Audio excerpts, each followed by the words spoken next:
every day and night. Hello, welcome to another episode of Constitutionalist Podcast. I am your host, Joseph M. Leonard. That's L-E-N-A-R-D. It looks French. It's not. It's Leonard without an O. Thank you for tuning in. As Graham Norton used to say on his show, let's get on with the show! A cheat segment. I am recording this as a lead-in to a standard Saturday show that is going to now air through the audio platforms, 25 plus, of Constitutionalist Podcasts.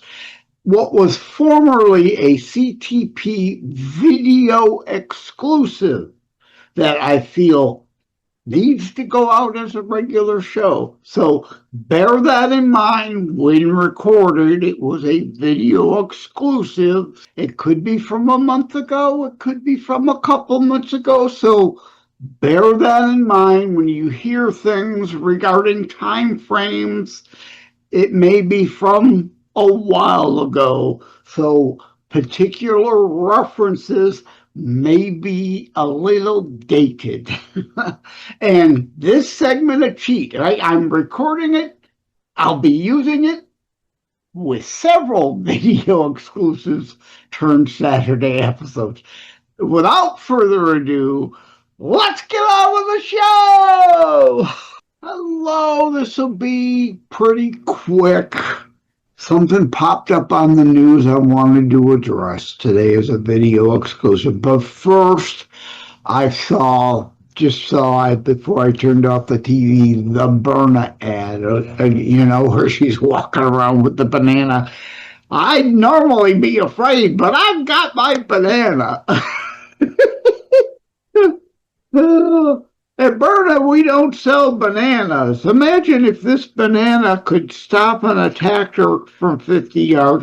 Oh, brilliant marketing, great product, a weapon, a non-lethal weapon, legal in all 50 states for carrying. It's not an actual firearm. At any rate, what did I see on the news?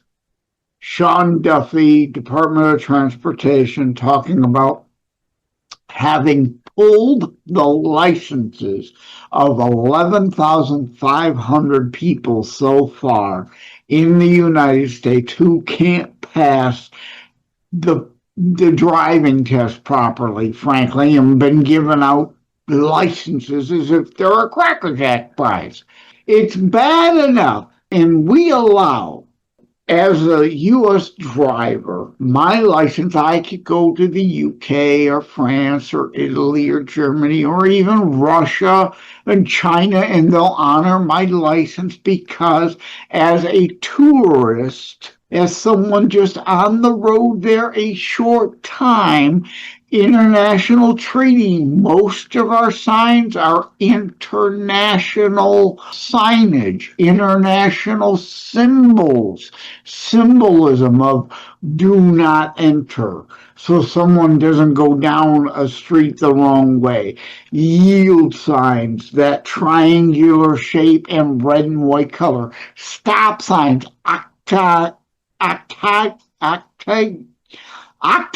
octagonal, whatever, 8-sided red and white stop signs, whether the word stop in English or any other language is there, that's a stop sign.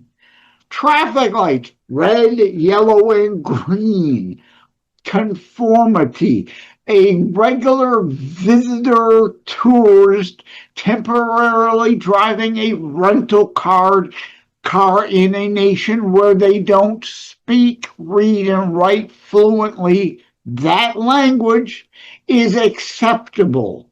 It's generally safe, but it's a whole different thing to allow people behind the wheel of massive, heavy steel missiles on the road, all the time as a job. They're on the road all kinds of hours, all kinds of places.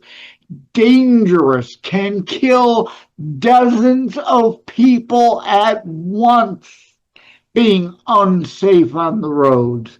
If you speak a language other than English and reading and writing another language is your primary fluent language, go somewhere where that language is the primary predominant language and be a trucker, not here. A big difference. There's no racism in that. There's no purposeful, willful, malicious discrimination.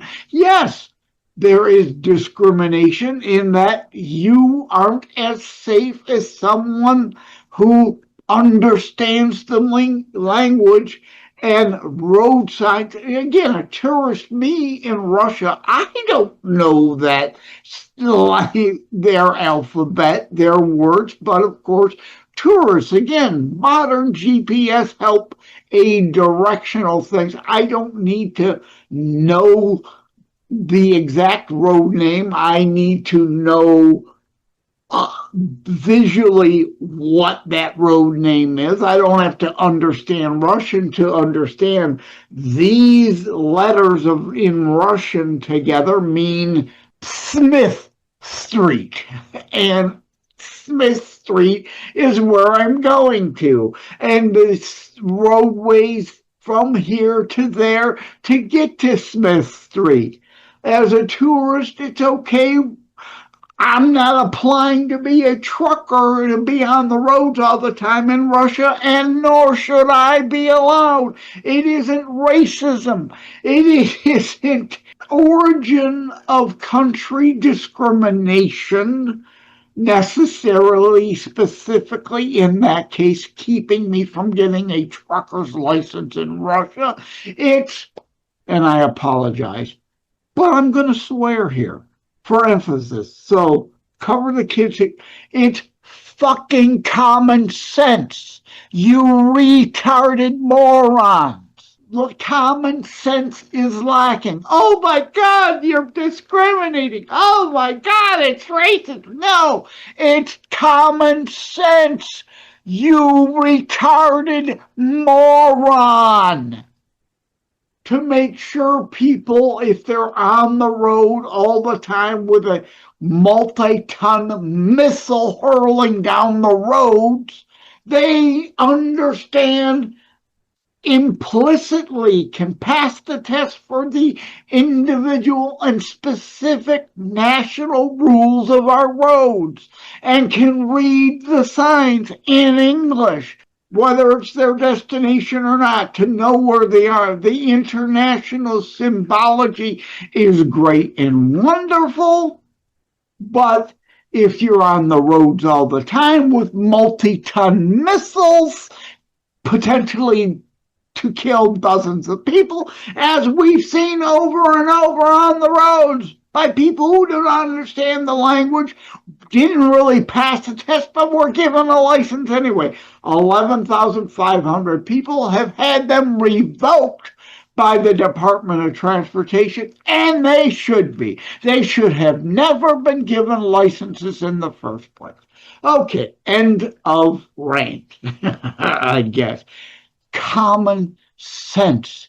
You leftards have no common sense. This isn't racism or sexism or any ism. It's common sense. Let them be a trucker somewhere else where their language is relevant. No one is saying you can't be a trucker. You just can't be a trucker here if you're not safe enough and know enough about America and English, our official language, per executive order. Congress needs to follow. I have a video exclusive show on English as our official language. Please tune in for that. As it should be.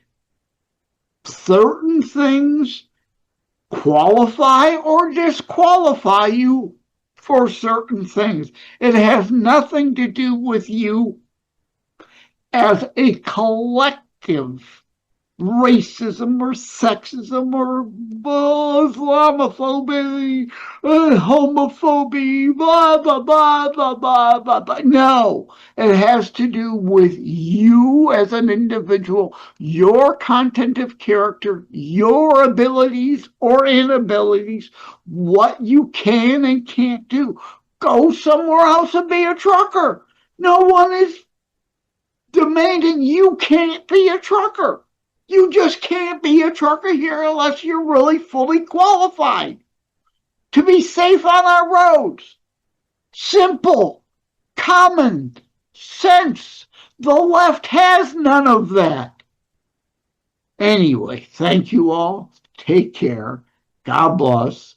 Love you all. Like and subscribe to Constitutionalist Politics Podcast and share episodes. We need your help. Thank you for having tuned into another Constitutionalist Podcast show. I really appreciate that you stopped by. Again, please like, share, subscribe. We need you to help spread the Constitutionalist movement. Thank you again. Take care. God bless. Love you all.